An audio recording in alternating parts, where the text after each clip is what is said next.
Ah, Salamat sa Diyos sa patak ng ulan. Ngayon po ay February 15, 2026.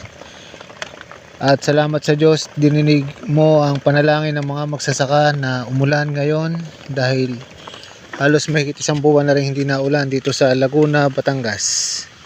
Ayan po, at medyo malakas ang ulan at tuwang-tuwa ang mga halaman, ang mga kamatis, ang mga mais. Ayan.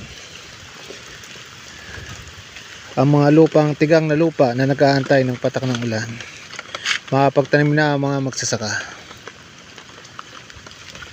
Kaya ating purihin at sambahin ang dakilang Diyos na buhay sa kanyang kabutihan. Tunay nga pinapapatak niya ang ulan sa masasama at sa mabubuti.